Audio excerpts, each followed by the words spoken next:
Good morning বন্ধুরা, তোমাদের সবাইকে স্বাগত আমার আরেকটা নতুন ব্লগ ভিডিওতে। তো এখন বাজে সকাল 4:10 আর আমরা বেরিয়ে পড়েছি আমাদের আজকের রাইডে। আর আমাদের আজকের রাইড হবে আমাদের বাড়ি থেকে শিলিগুড়ি পর্যন্ত।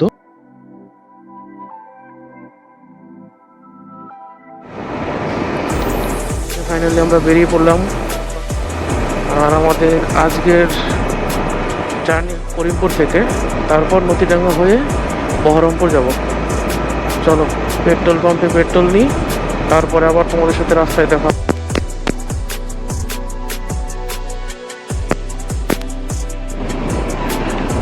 NH-34 আমাদের থেকে আর মাত্র 1 কিলোমিটার দূরে। সামনে আমরা দেখতে পাচ্ছি NH-34 এর সিগন্যাল লাইট। এটা হচ্ছে ভাকুরি। এখান থেকে আমরা ডান দিকে যাব, ডান দিকে বহরমপুর বাজার ক্রস করে আমরা চলে যাব হাই রোড ধরে সোজা ডালখোলা হয়ে শিলিগুড়ির দিকে। চলো দেখা হচ্ছে আবার। বহরমপুর 55 তলার আগে ভাকুরি থেকে বহরমপুরে NH-34 নিয়েছি। আর NH-34 তোমরা দেখতেই পাচ্ছ সকালবেলা প্রচন্ড জ্যাম লেগে আছে রাস্তায়। তো এই রাস্তা ধরেই আমরা সোজা চলে যাব, কারণ এটাই হচ্ছে আমাদের একমাত্র রাস্তা শিলিগুড়ি যাওয়ার জন্য। আর এটা তোমরা দেখতে পাচ্ছ বহরমপুর বাজার, আর সামনেই বহরমপুর বাস স্ট্যান্ড। আর বাস স্ট্যান্ডের নাম হচ্ছে মোহনা। এই মোহনাকে আমরা বাদিকে রেখে আমরা সামনের দিকে এগিয়ে যাব। আমরা এখন বহরমপুর বাস স্ট্যান্ডের কাছাকাছি চলে এসেছি। আমরা বহরমপুর বাস স্ট্যান্ডের খুবই কাছে চলে এসেছি, তোমরা দেখতেই পাচ্ছ। আর বাদিকে যে বিল্ডিংটা দেখতে পাচ্ছি আমরা নীল রঙের, সেটাই হচ্ছে মোহনা বাস স্ট্যান্ড। আর এই মোহনা বাস স্ট্যান্ডকে বাদিকে রেখে আমরা সামনের দিকে চলে গেলাম। আর সামনের দিকে আমাদের পড়বে গঙ্গা নদী, আর সেই গঙ্গা নদীর ব্রিজটা পার করে যেতে হবে। চলো, তো এই ব্রিজটার নাম হচ্ছে রাস্তায় ব্রিজে উঠতেও দেখো কতটা জ্যাম লেগে আছে দেখা দিচ্ছে। সকালবেলা রাতের জ্যামটাই বেশি রাস্তায়, তো আমাদের খুব সাবধানে যেতে হবে। আর ব্রিজের উপরে রাস্তাটা ওয়ান ওয়ে না, সিঙ্গেল ওয়ে, যে জন্যে আমরা ডান দিকে ওভারটেক করতে পারছি না, বাঁ দিকটা আমাদের সাবধানে যেতে হবে।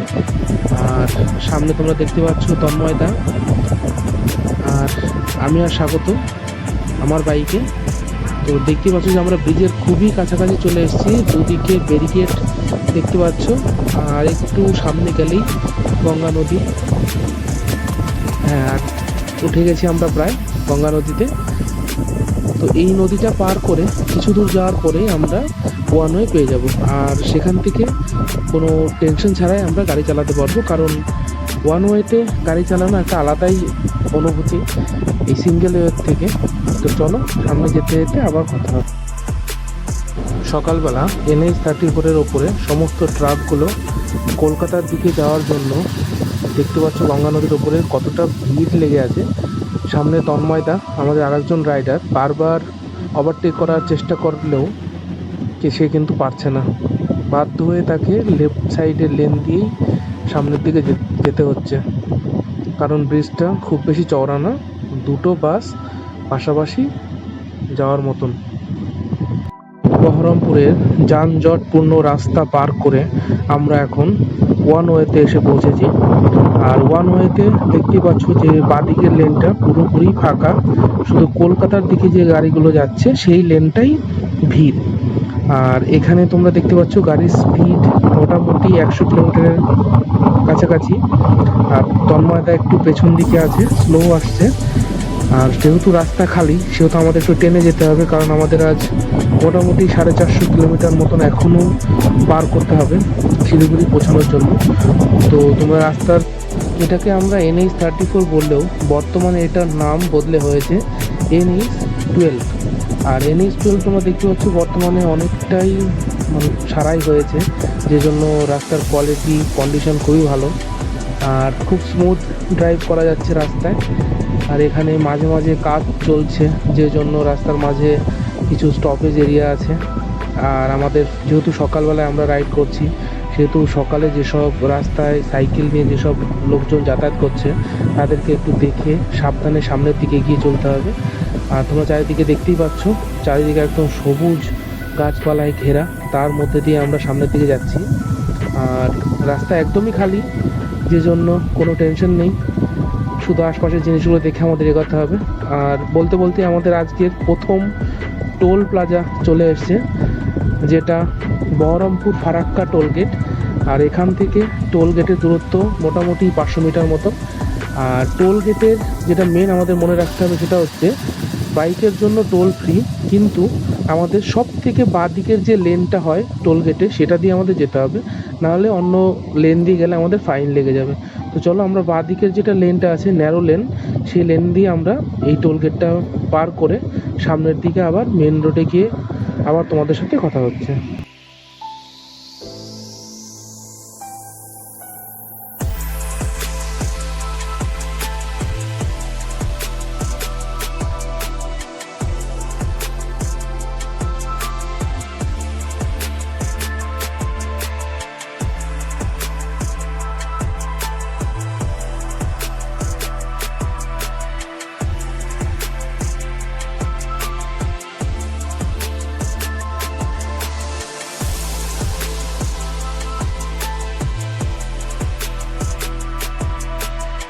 আমরা মোটামুটি বাড়ি থেকে 100 কিলোমিটার মতন রাইড আমরা কমপ্লিট করে ফেলেছি। আর 100 কিলোমিটার পরে আমরা একটা ধাবাতে দাঁড়িয়েছিলাম, সেখানে একটু চা ব্রেকের জন্য। তো চা জল পান করে আমরা আবার সামনের দিকে এগিয়ে যাচ্ছি, কারণ আমরা চায়ের ধাবাতে বেশি লেট করিনি, কারণ লেট করলে আমাদের লাস্টে গিয়ে সিকিম পৌঁছাতে আমাদের অনেকটা লেট হয়ে যাবে। যে জন্য আমরা দাঁড়াইনি, সেই ভিডিওটা তেমনভাবে করা হয়নি বলে তোমাদের দেওয়া হচ্ছে না, এমনি ব্লগটা অনেকটাই বড় হয়ে যাবে। তো চলো সামনে যেতে যেতে আবার তোমাদের সাথে কথা হবে।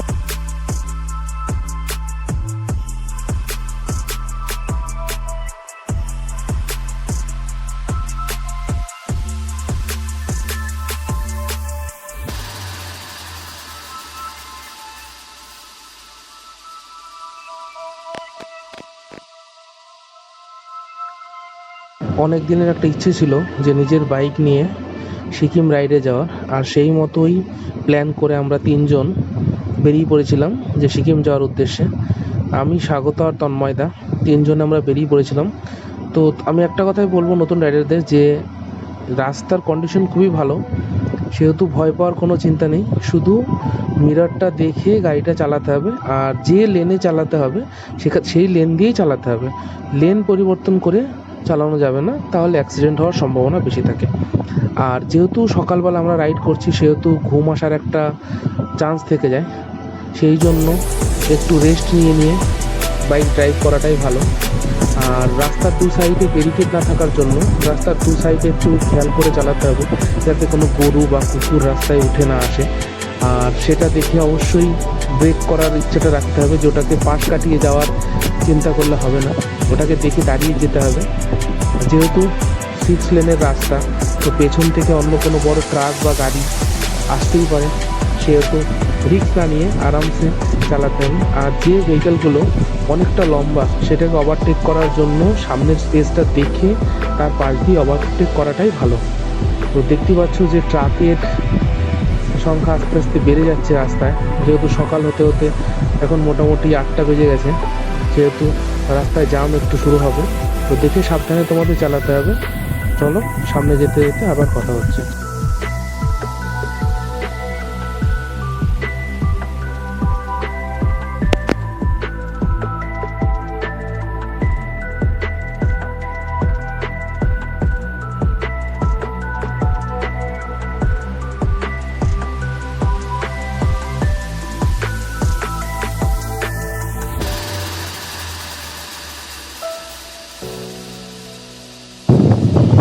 তোমরা দেখতেই পাচ্ছ যে আমরা সবুজে ঘেরা রাস্তার মাঝখান দিয়ে অনেকটাই চলে এসেছি। আর বলতে বলতে সামনে একটা সুন্দর ব্রিজ চলে এসছে, যদিও এই নিচের নদীটা সম্পর্কে কিছু জানা নেই। তো ব্রিজটা দেখো, ব্রিজটা খুবই সুন্দর। আর এখানে রাস্তার কন্ডিশনটা একটু খারাপ, কিন্তু তাতে কোনো সমস্যা নেই, ডান দিক দিয়ে আসতে বেরিয়ে গেলে যাওয়া যাবে। তো সামনে ব্রিজটা দেখো, কত সুন্দর একটা ব্রিজ। আর নিচের নদীটা হয়তো গঙ্গা নদীরই কোনো শাখা নদী হবে। তো চলো ব্রিজটা দেখো, একটা অসাধারণ ব্রিজ। দেখে অনেকটা রেল ব্রিজের মতন মনে হলেও এটা রেল ব্রিজ নয়, এটা হচ্ছে রাস্তার ব্রিজ। আর এটা পার করে তন্ময়দাকে দেখতেই পাচ্ছ যে আমাদের ঠিক অনেকটাই সামনের দিকে যাচ্ছে, আর গাড়ির স্পিডটাও অনেকটাই।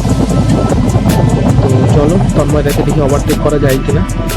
ওভারটেক করে সামনের দিকে যেতে যেতে তোমাদের আরো জিনিস দেখাবো। আর বলতে বলতে আমাদের আজকে দ্বিতীয় টোল গেটটা চলে এসছে। আর এখানেও টোল ট্যাক্স নেই বাইকের জন্য, কিন্তু শুধু লেফট লেনটা দিয়ে আমাদের যেতে হবে, তাহলে সব ঠিক আছে। তো চলো লেফট লেন দিয়ে আমরা যাই। আর তন্ময়টা অলরেডি হয়তো পার করে বেরিয়ে গেছে টোলটা। তো চলো আমরাও বেরিয়ে যাই সামনের দিকে। সামনের দিকে টোলটা ক্রস করে তোমাদের সাথে আবার কথা হবে।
রাস্তার প্রাকৃতিক সুন্দরতা আর NH-12 এত সুন্দর বাইক চালানোর এক্সপিরিয়েন্স নিতে নিতে আমরা কখন যে পৌঁছে গেছি ফারাক্কা ব্যারেজের উপরে সেটা মনেই নেই।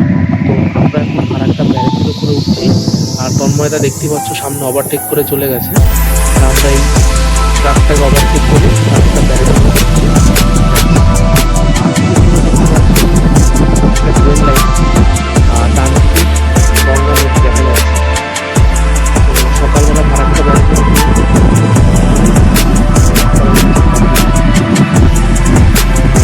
ফারাক্কা ব্রিজের উপর সবথেকে যেটা ভালো জিনিস সেটা যদি ট্রেন দেখতে পাওয়া যায়, সেই আশা নিয়ে আমরা যাচ্ছি সামনে।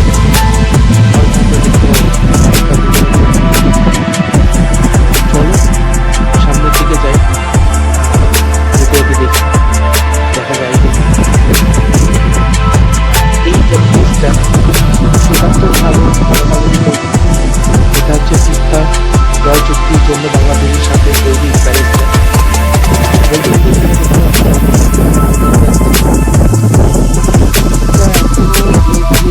বয়স এখনো ৭০-৭৫ বছর চলবে, তবুও ডান দিকে ভারত সরকার আর একটা নতুন আরেকটা ব্রিজ তৈরি করছে, সেটা এখন দেখা যায় না।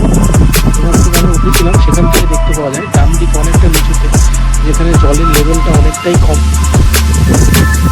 ওই সুস্থ যখন তৈরি হয়ে যাবে তখন হয়তো কাজ করে দেখে সেগুলো রেগুলেশন বেড়ে যাবে এই ট্রাক যাওয়ার। তো এইটা ব্রিজটা হয়তো শুধু ছোট গাড়ি আর বাইকের জন্যই হবে।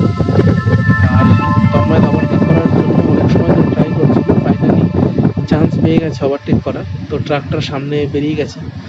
তো চলো সামনে যেতে যেতে তোমাদের সাথে আবার কথা হবে।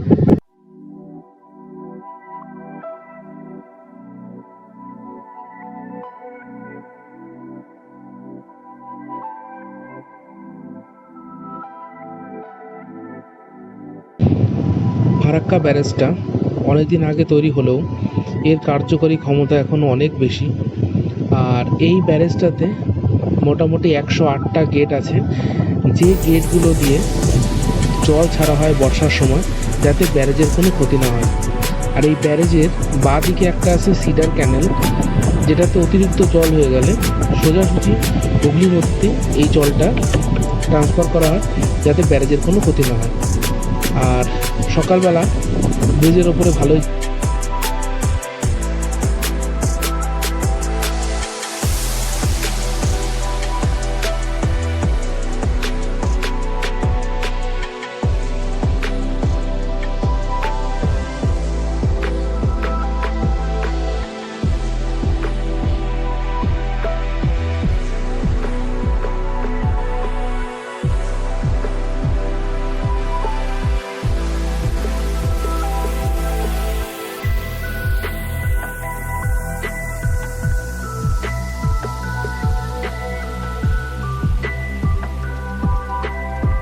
একটু আগে ফারাক্কা ব্রিজের উপর আমরা একটা মালগাড়ি দেখেছিলাম, আর এবার একটা প্যাসেঞ্জার ট্রেন আমরা দেখছি।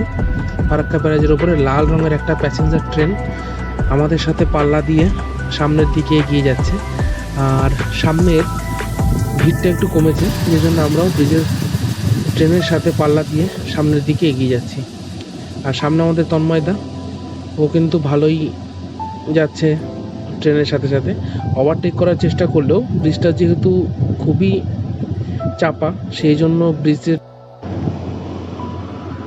বলতে বলতে ফারাক্কা ব্রিজ পার করে আমরা সামনের দিকে এগিয়ে যাচ্ছি। আর সামনের দিকে রাস্তাটা দেখতে পাচ্ছি আবার খালি হয়ে গেছে রাস্তা, যেহেতু এখানে অনেক চওড়া রাস্তা, সেহেতু রাস্তাটা অনেকটাই খালি পাচ্ছি আমরা। আর চলো রাস্তায় যেতে যেতে তোমাদের সাথে আবার কথা হবে, আরও নতুন নতুন জিনিস তোমাদেরকে দেখাবো। চলো সামনের দিকে এগিয়ে যাই, আর সামনে গিয়ে তোমাদের সাথে আবার কথা হবে।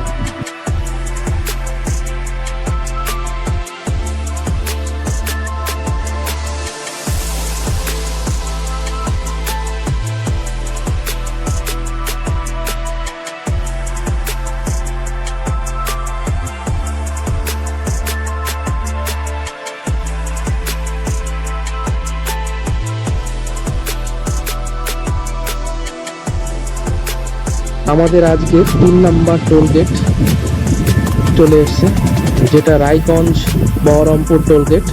আর এটা আমাদের থেকে আর মোটামুটি 200 মিটার দূরত্বে আছে। তো এখানেও সে একই নিয়ম, বাঁদিকের লেন দিয়ে আমাদের যেতে হবে। আর আমরা দেখতে পেলাম যে টোল গেটের আগে আরও অনেক রাইডার সবাই ওয়েট করছে, বিশ্রাম নিচ্ছে। আর সামনের দিকে আমরা এগিয়ে যাব একদম বাঁদিকের টোল গেটটা দিয়ে। তো চলো সামনে যেতে যেতে আবার কথা হবে।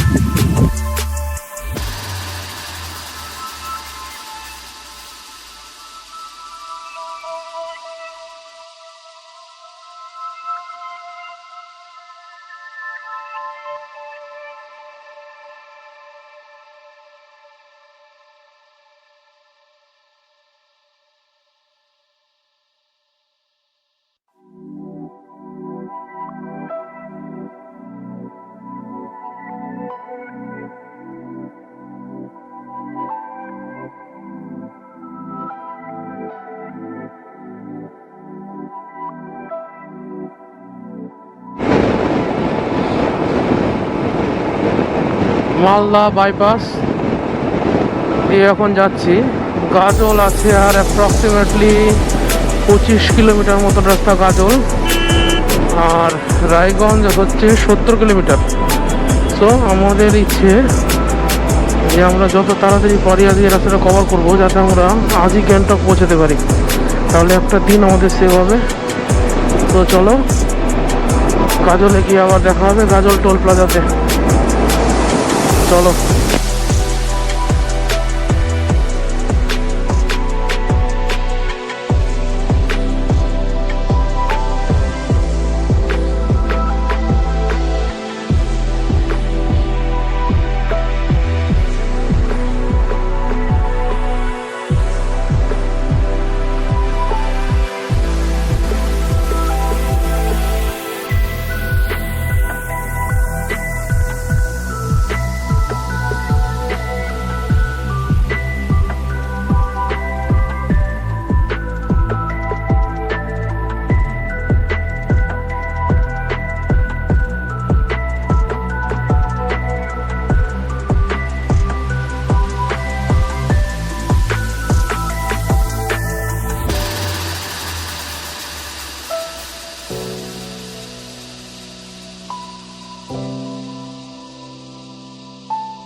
চার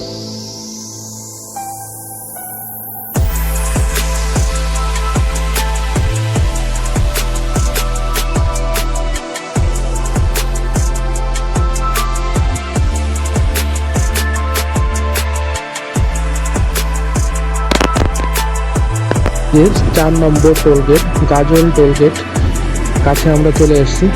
আর এটা পার করে এখান থেকে রায়গঞ্জ আর মোটামুটি 60 থেকে 65 কিলোমিটার মতন রাস্তা। তো আমরা নেক্সট স্টপেজ রায়গঞ্জে দিয়ে দেবো, আর সেখান থেকে আমরা আমাদের লাঞ্চ কমপ্লিট করে শিলিগুড়ির দিকে আবার বেরিয়ে যাবো। তো এখানে তন্ময়দা একটু দাঁড়িয়েছে ফটোশ্যুটের জন্য। তো চলো আমরা একটু দাঁড়িয়ে একটু ফটোশ্যুট করি, তারপর আবার আমরা এখান থেকে বেরিয়ে যাব সামনের দিকে।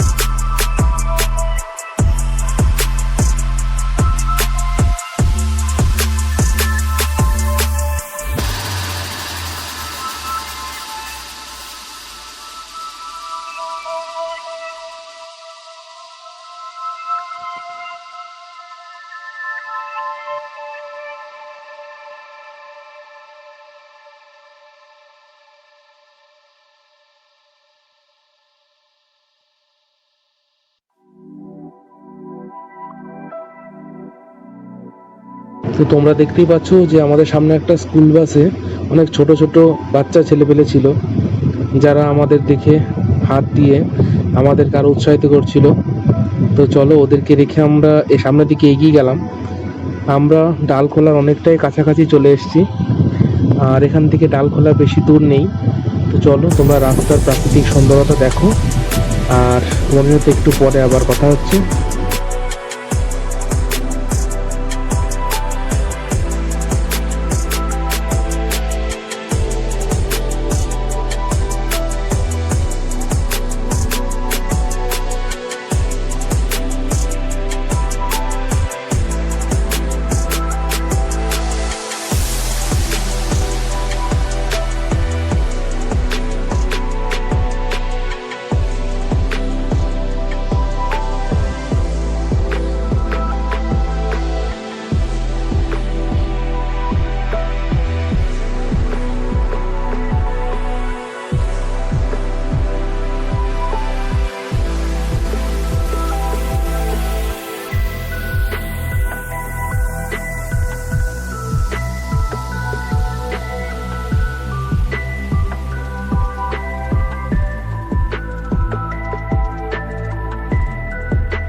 তোমরা দেখতেই পাচ্ছ যে আমরা কথা বলতে বলতে ডালখোলাতে পৌঁছে গেছি। আর যে ফ্লাইওভারটা দেখতে পাচ্ছ সেই ফ্লাইওভারটা ক্রস করে আমরা ডান দিকে যাব।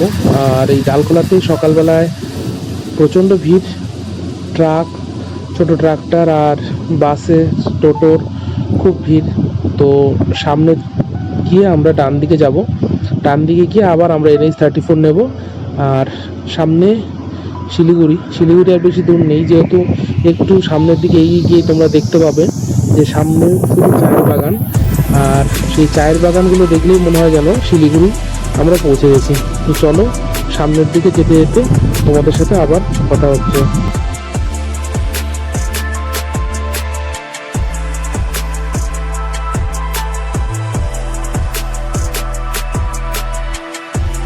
এইখানে তোমরা দেখতে পাচ্ছ যে পিচের রাস্তার বদলে ঢালাইয়ের রাস্তা। আর বাঁদিকে যে ট্রাকগুলো দেখছো ছোট ছোট পিকআপ ভ্যান, সেগুলোতে শুধু চায়ের পাতা। এই আমার ডান দিকে একটা গাড়িতে তোমরা দেখতে পাচ্ছ যে সবুজ চায়ের পাতা নিয়ে যাচ্ছে, আর ডান দিক বাঁদিক এখান থেকেই চায়ের বাগানের শুরু। তো দেখো এই ছোট ছোট গাড়িগুলোতে শুধু চায়ের পাতা নিয়ে যাচ্ছে ফ্যাক্টরিতে। তো দেখতে দেখতে আমরা প্রায় শিলিগুড়ির কাছেই চলে এসেছি। এখন বাজে 12টা 45 মতো, আর শিলিগুড়ি আর বেশি দূর নেই এখান থেকে। তো এখানকার প্রাকৃতিক সুন্দরতা আরও অনেক বেশি, কারণ চা বাগান দেখার আনন্দটাই আলাদা রকম। তো চলো সামনের দিকে চা বাগানগুলো দেখো, দেখতে দেখতে আমরা শিলিগুড়ি থেকে আবার কথা হচ্ছে।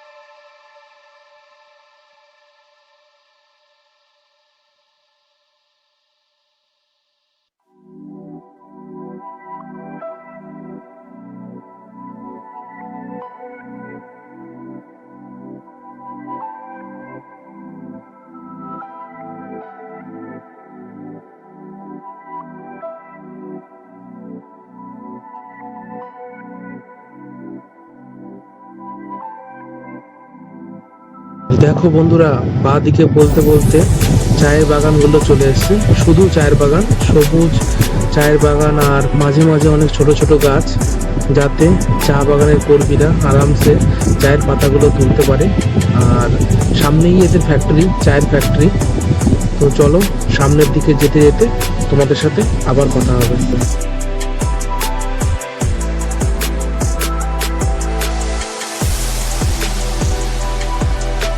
প্রায় শিলিগুড়ির কাছেই চলে এসেছি। তো এখান থেকে আমরা উঠে ডান দিকে যাব, আর বাঁ দিকে চলে গেছে এশিয়ান হাইওয়ে, যেটা চলে গেছে শিলিগুড়ি থেকে নেপালের বর্ডার পর্যন্ত। আর আমরা সেটা ধরবো না, আমরা এই NH-12 থেকে ডান দিকে উঠবো, ফ্লাইওভারের পাশ দিয়ে ডান দিকে উঠে আমরা সোজা চলে যাব শিলিগুড়ি বাজারের দিকে। আর শিলিগুড়ি বাজারে আমরা একটু ওয়েট করব, ওয়েট করে তারপর ওখান থেকে আমরা আবার সামনের দিকে এগিয়ে যাব গ্যাংটকের দিকে।